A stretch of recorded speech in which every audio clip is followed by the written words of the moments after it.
हाँ, तो आज हम लोग बात करेंगे pair of linear equation in two variables के बारे में। Exercise number 3.1। तो लेक्चर 1 है हम लोग का ये आज। तो इसमें क्या क्या है, तो पहला तो देखते हैं consistent pair of equations. Consistent pair of equations क्या होता है? जब हम लोग ग्राफ बनाते हैं ना इसका, पेयर ऑफ लीनियर इक्वेशंस का, तो हम लोग को ऐसा सा मिलता है जैसे आपका कंसिस्टेंट पेयर मिलेगा, इनकंसिस्टेंट पेयर मिलेगा, ठीक है, डिपेंडेंट पेयर मिलेगा। ये कब होता है पता है? जब लाइन इंटरसेक्ट करता है एक पॉइंट पे, सिर्फ एक पॉइंट पे अगर लाइन इंटरसेक्ट करता है तो हम लोग कंसिस्टेंट पेयर मिलता है। और इसके पास इसमें जो है यूनिक सॉल्यूशन मिलता है, या यूनिक सॉल्यूशन के वन सॉल्यूशन बोलते हैं, ठीक है। और अगर इनकंसिस्टेंट हुआ, ठीक है, तो इनकंसिस्टेंट में क्या होता है? जब लाइन पैरेलल होगा, जैसे दो लाइन होता है ना, तो दो लाइन जब मतलब ग्राफ में दो लाइन अगर पैरेलल हुआ तो इसमें बोलेंगे हम लोग इनकंसिस्टेंट, ठीक है। और इस तरह के इक्वेशंस में नो सॉल्यूशंस होते हैं, एक भी सॉल्यूशन नहीं मिलता है इसमें, ओके। और dependent pair of equation in coincident करेगा जब लाइन, तो डिपेंडेंट पेयर ऑफ इक्वेशंस कहलाएगा। और इस तरह के पेयर ऑफ इक्वेशंस में, तो जब इस तरह लाइन बनती है पेयर ऑफ इक्वेशंस की, तो इन्फानाइट सॉल्यूशंस मिलते हैं, इन्फानाइटली मैनी सॉल्यूशंस मिलते हैं, बहुत सारे सॉल्यूशंस रहते हैं उसके, एक नहीं बहुत सारे रहते हैं, ओके। A1/A2 एंड B1/B2 अगर इक्वल नहीं हुआ तो कंसिस्टेंट पेयर ऑफ इक्वेशंस बोलेंगे, या तो उसमें एक सॉल्यूशंस बनेगा सिर्फ यूनिक सॉल्यूशन, ठीक है। और उस टाइम वहाँ पे इंटरसेक्ट करेगा एक ही पॉइंट पे वो लाइन।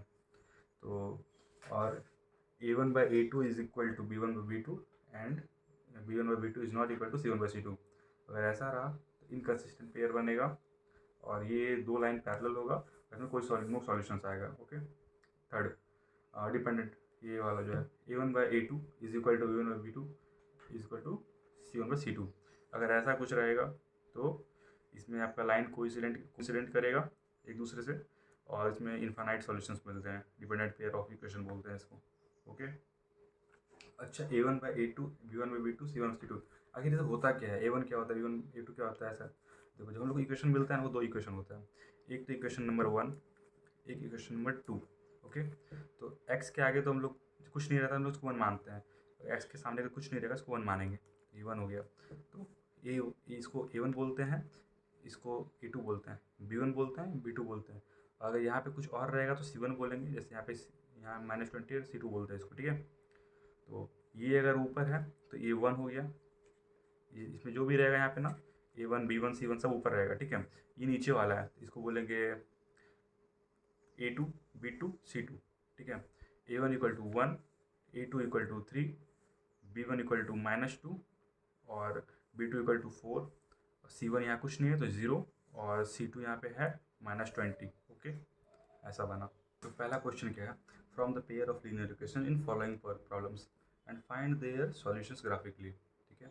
इसको अरेंज करना है लीनियर इक्वेशंस में, ठीक है। उसके बाद इसको ग्राफिकली फाइंड करना है, ठीक है। तो रिप्रेजेंट भी करना है इसको। तो क्या है पहला क्वेश्चन है, 10 students of class 10 took parts in a math quiz. 10 बच्चे जो हैं क्लास 10 के, वो पार्टिसिपेट करते हैं मैथ्स के क्विज में, ठीक है। If the number of girls is 4 more than the number of boys, अगर गर्ल्स का जो नंबर है, टोटल नंबर ऑफ गर्ल्स जो है वो 4 ज़्यादा है बॉयज़, ठीक है। तो find the number of boys and girls who took part in the quiz. तो कितने टोटल नंबर ऑफ बॉयज़ और गर्ल्स कितने हैं उसको दिखाना है, ठीक है। तो 10 स्टूडेंट हैं, तो टोटल स्टूडेंट क्या हो गया? टोटल स्टूडेंट जो है 10, तो हम लोग लेट कर सकते हैं, हाँ, girl student is equal to x, ठीक है। एंड सेकेंड कर सकते हैं total number of boys is equal to y, ठीक है। हाँ, ये हो गया। अब क्या है, 10 स्टूडेंट है, ठीक है। तो 10 स्टूडेंट है, तो x plus y is equal to 10, ये पहला क्वेश्चन बना हम लोग का, ठीक है। ये बना, x टोटल नंबर है गर्ल्स का, y है बॉयज़ का, ठीक है। तो ये दोनों को मिला के 10 हो गया। 10 स्टूडेंट है ना, तो गर्ल्स बॉयज़, ठीक। पहला तो इक्वेशन ये बन गया। दूसरा बनाना है अब हमको।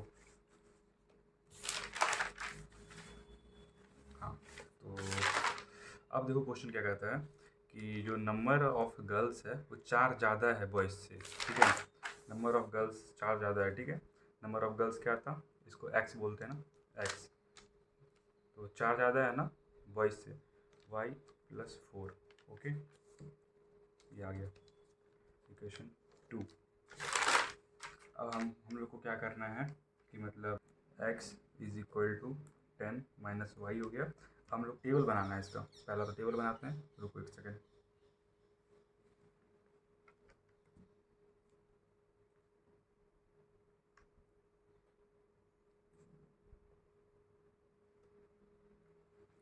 एक्स वाई,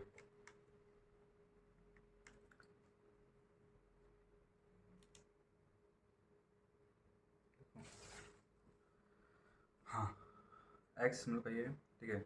अगर वाई हम लोग रख दिए, समझ लो 4 अगर वाई रखे हैं तो क्या हो जाएगा, अगर वाई इज इक्वल टू 4 तो हो गया, देखो x equal to 10 minus y है, तो 10, वाई का वैल्यू क्या दिए हैं 4 दिए हैं, 10 माइनस 4 6, तो एक्स का वैल्यू हो जाएगा 6।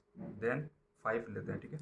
5 ले लिए, 3 ही रखो, इसको 3 ही रखो, 5 की sorry. X equal to 10 minus 5 is equal to 5। वैसे हम लोग यहाँ पे 6 ले लेते हैं, तो 6 में से अगर 10 माइनस 6 गया बचा 4, तो ये आया तुम्हारा पहला टेबल बना। इसको हम लोग को ग्राफ में रिप्रेजेंट करना है बाद में, ठीक है। अब ये इसका है ना, तो ये तो पहले से इसको सिर्फ टेबल में अरेंज करना है। 3 ही ले रहे हैं, ज़्यादा नहीं ले रहे हैं। एक्स वाई, तो क्या है, वाई प्लस 4 है ना। अगर हम लोग वाई का वैल्यू ले लेते हैं यहाँ पे 2, 4 प्लस 2 इक्वल टू 6, फिर ले लिए 3, तो 4 प्लस 3 इक्वल टू 7, और 5 ले लिए तो 9, ओके। ये आ गया, हम लोग का बन गया। मैं पेन से बना रहा हूँ जो आप लोग को अच्छे से दिखे, ठीक है। तो हमारा सबसे ज़्यादा नंबर है, मतलब एक्स का एक्सिस पे वो है आपका 9 तक गया है सबसे ज़्यादा एक्स एक्सिस पे, और जो वाई एक्सिस पे गया है वो है 6 तक, ठीक है। बना रहे हैं,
हम लोग जो इंटरसेक्ट कर रहा है वो कर रहा है 7 और 3 इस पॉइंट पे, इस पॉइंट पे का इंटरसेक्ट कर रहा है, ठीक है, 7 और 3 पे।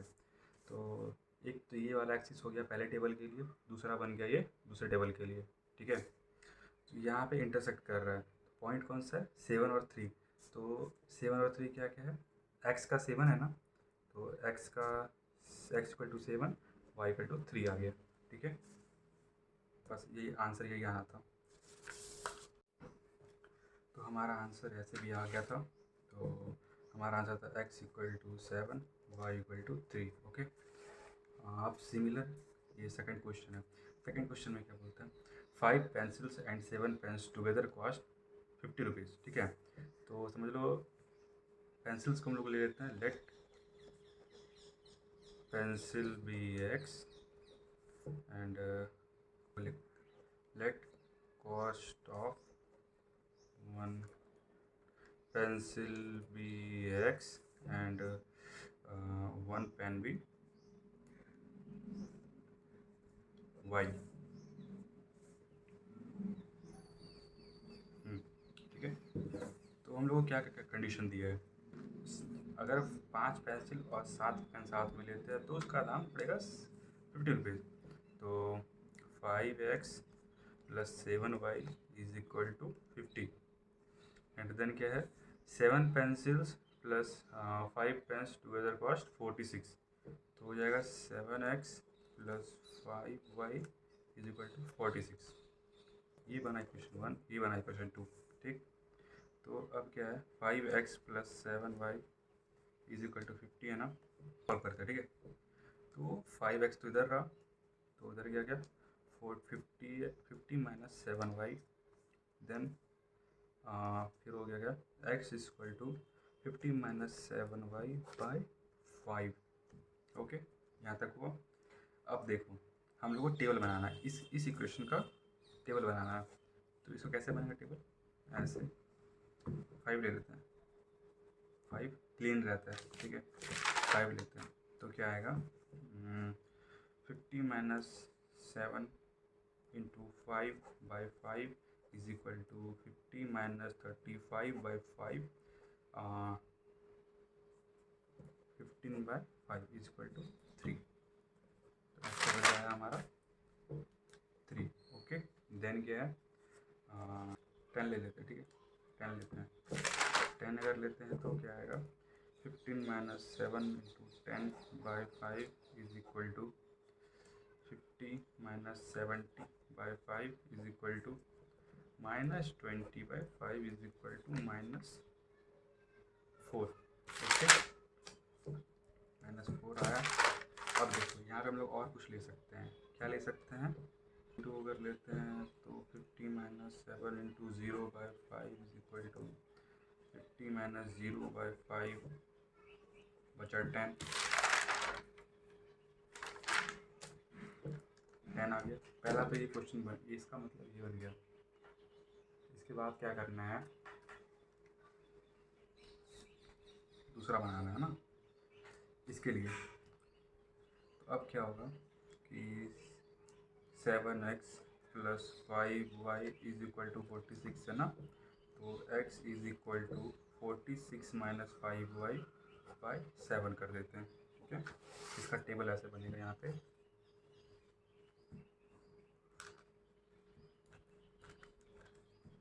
x y। तो व्हेन वी पुट 5 कर देते हैं, अच्छा रहता है। y equal to 5, then x will come 3, okay, x y।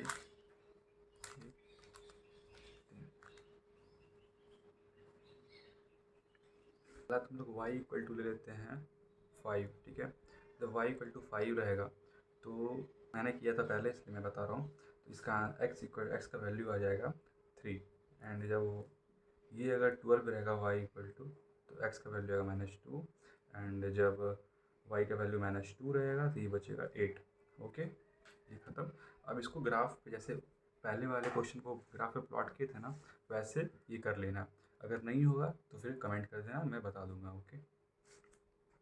Then ये आपका सेकंड क्वेश्चन है।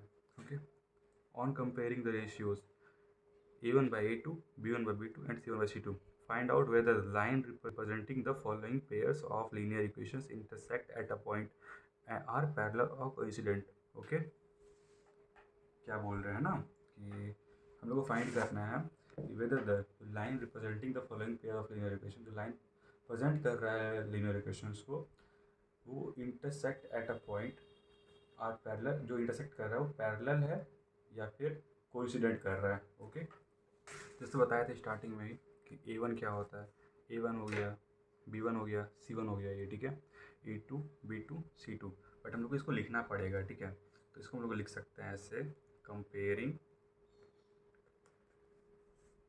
इक्वेशन विथ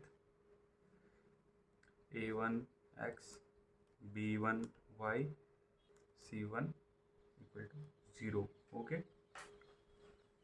अब देखो क्या करना है इसमें, and similarly A2x plus B2y plus C2 is equal to 0। ठीक, तो हम लोग का A1 जो है वो है 5, A2 is equal to, sorry, B1 is equal to, A2 बाद में नीचे लिख देंगे, B1 is equal to -4, C1 is equal to 8, and then A2 is equal to 7, B2 is equal to 6 and C2 is equal to -9। Okay, ये आ गया। तो A1 by A2 is equal to 5 by 7, B1 by B2 is equal to -4 by 6, जो कि होगा 2 1s are 2, 2 2s are 4, 2 3s are 6, -2 by 3। Okay, then C1 by C2 is equal to 8 by 9। तो अब देखो कि A1 B1 दोनों equal नहीं है, तो क्या आएगा, A1 by A2 is not equal to B1 by B2। अगर ये नहीं है, हम लोग पढ़े थे ना स्टार्टिंग में ही, इसका क्या था, जब हम लोग का मतलब A1 A2 इक्वल नहीं है तो हम लोग को इसमें सिर्फ एक ही जगह पे इंटरसेक्ट करेगा line, intersect at a single point. Okay, तो A1 by A2 B1 by B2 equal नहीं होते हैं, तो नहीं है, तो इसमें हम लोग लिख सकते हैं यहाँ पे, क्योंकि एग्ज़ाम में लिखना पड़ेगा ना तुम्हें, तो इसको लिख सकते हैं कि given pairs of linear equation intersect at exactly 1 point. Okay, ये आ गया था क्वेश्चन सॉल्व यहाँ पे। अब दूसरा क्वेश्चन क्या है, इसको बार बार ज़रूरी नहीं है, मतलब हम तुम लोग लिखना है, तुम लोग को ज़्यादा नहीं लिख रहे हैं, डायरेक्टली क्वेश्चन सॉल्व कर देंगे इसको। ठीक है, तो हमें पता है A1 क्या है, A1 is equal to 9, B1 is equal to 3 and C1 is equal to 12, then A2 is equal to 18, B2 is equal to 6, C2 is equal to 24। Okay, then तो A1 by A2 is equal to 9 by 18 is equal to, अगर इसको cut करेंगे तो 1 bye 2 आता है। Okay, then B1 by B2, B1 by B2 क्या आ रहा है, 3 बाय 6, इसको अगर कट करेंगे तो 1 बाय 2 आ रहा है, एंड C1 बाय C2 आ रहा है 12 बाय 24, इसको जब कट करेंगे सेम आ रहा है 1 बाय 2। तो समझ लो A1 by A2 is equal to B1 by B2 is equal to C1 by C2। Okay, अब देखो जब हम लोग इसको कब बोलते हैं, A1 by A2 B1 by B2 C1 by C2, तीनों इक्वल हुआ तो हम लोग का लाइन कोइंसिडेंट करेगा, और इसका जो पेयर ऑफ इनफाइनाइट सॉल्यूशन बनते हैं इसके। ठीक है, इसको लोग लिखेंगे कैसे, तो given pair of linear equation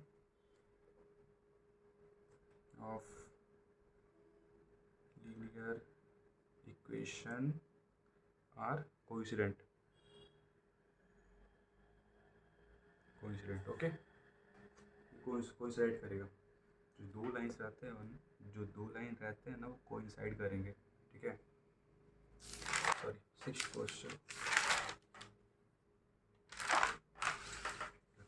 question है ना, इस इसको हम लोग कैसे सॉल्व कर सकते हैं? देखो पहला तो है 6x minus 3y plus 10 equal to 0. Okay, let equations be a1x plus b1y plus c1 is equal to 0. ऐसे करके लिख सकते हो. एंड एक और है ना, हाँ, a2x plus b2y plus c2 is equal to 0. ठीक है, a1 is equal to 6, b1 is equal to -3 and c1 is equal to 10. Then a2 is equal to 2, b2 is equal to -1, c2 is equal to 9. b2 वहाँ पे -1 होगा क्योंकि यहाँ पे कुछ नहीं है ना, y के सामने कुछ नहीं है, इसलिए -1 लिख दिए सिर्फ. ठीक है, ये आ गया. अब देखो चेक करो, a1 बाई a2 क्या आता है, 6/2. इसको जब कट करेंगे हम लोग, 2 1 2, 2 3 6, तो 3/6 आता है. ठीक है, and then b1 by b2 ये क्या आएगा, -3 बाई -1. ये दोनों कट हो जाएगा तो माइनस ये हो जाएगा सिर्फ 3/1. ठीक है, सॉरी यहाँ 3/6 कैसे लिख दिया, 3/1 होगा ना.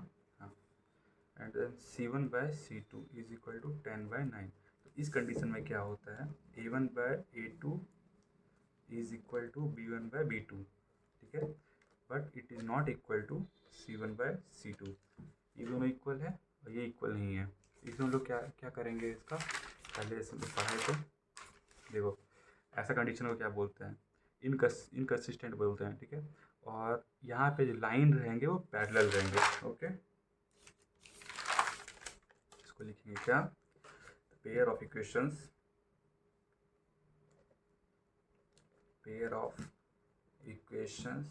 Are parallel to each other.